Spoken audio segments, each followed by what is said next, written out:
I've often said, what makes a really great car designer is the sense that you don't forget that 12, 13-year-old inside you. When you're 12, 13 years old and you're drawing cars, you're basically fearless and you're not afraid to draw weird and crazy, and you're doing it just for pure entertainment value. The moment that you lose sight of that point, you will put everyone to sleep.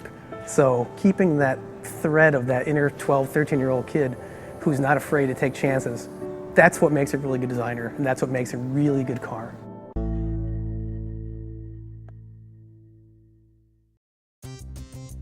Well, this project to develop this new Toyota sports car was developed at Calty. The idea came from us. There really is not an iconic sports car in the Toyota brand right now. Lexus introduced LFA, really great car, exotic sports car, super car, and Scion has FRS, but the Toyota brand has nothing. So we really wanted to fix that and try to find a great solution for what we would call a true sports car, and at the high performance end. Toyota stopped producing Supra in the late 90s. So we wanted to pick up some spirit, some enthusiasm from that last generation sports car that Toyota had. Generally we start with the creative process. We start with large concept. From concept we try to create an image board of what this car could be without even designing the car yet. So some kind of hint of where we want to go with this, kind of a roadmap. From there, once we establish that roadmap, we start sketching. In this case, everybody in the building, we invited all designers to be a part of. Many hundreds of sketches were developed. And from there, there's obviously a review process that brings us down to maybe 6 exteriors and 6 interiors. We go into a scale model, a small scale model, then we go larger in the next step, and then finally full size. And from that full size model, we thinking about details, parts, and from there it's just completes and paint. We paint it, then we get to enjoy kind of the fruits of our labor and take a look at what it finally looks like.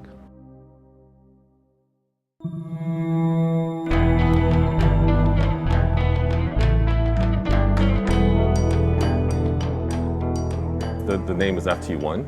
It's a future Toyota #1. The intent is to really show what Toyota could do in terms of sports car. Well, I think the overall proportion as a front engine rear drive car, we really wanted to inject that kind of excitement into this product.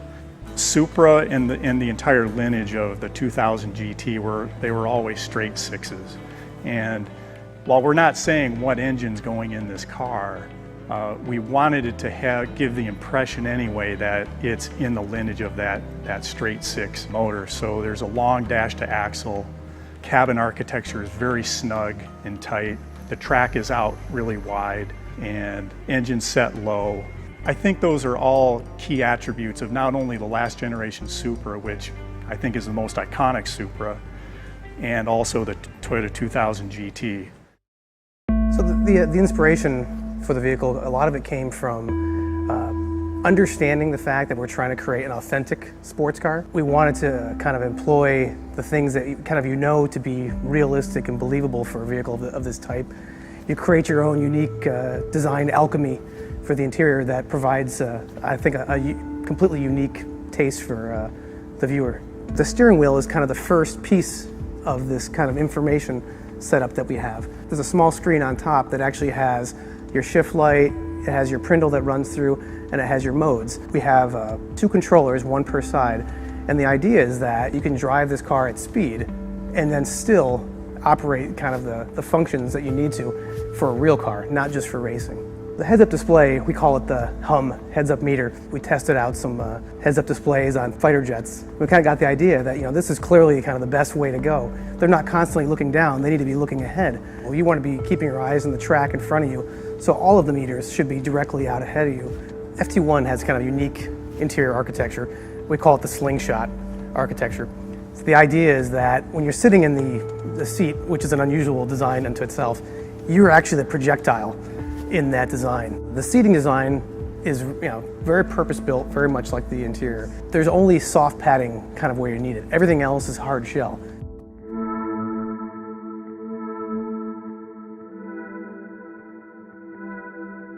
Yeah, it's always fun seeing a car in motion. A lot of our development time is spent reviewing static models, so when we can actually get inside and drive it and see the car moving, it presents a different view, a different perspective on what we did. And we all know cars are animate objects flying around in our world, and they're never really were meant to be a static object. So we really love it when we can experience the full design in that aspect.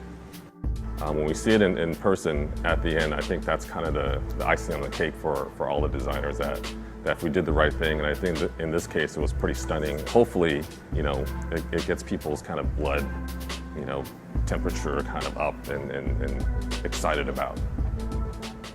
Everything we did, every shape on this car had a sense of purpose. We coined the term functional sculpting. Every aspect, every scoop, flip up, lip, whatever, to create downforce, it all had a purpose. We kind of looked at this car as an exogenetic process. It's like the car is designed by outside forces, meaning aero.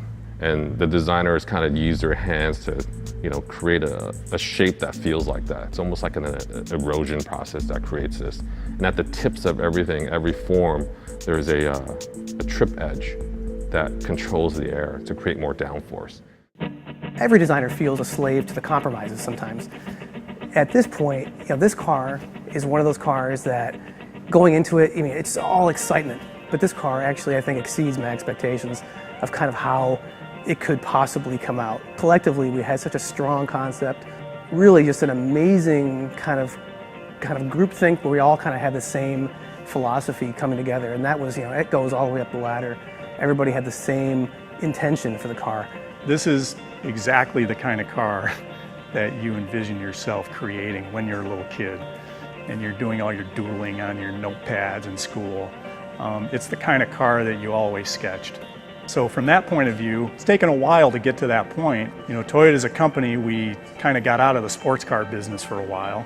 We're trying to re-engage our excitement and our fun to drive, the aspects of our vehicles. So from that point of view, I'm really thrilled that we're able to jump back into these kind of projects. We want this car.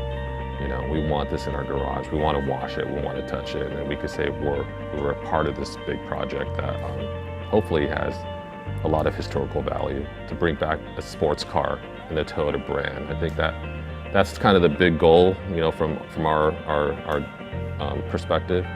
But mainly, from a selfish perspective, I want this car in my garage. I think people are going to be really surprised to see this car.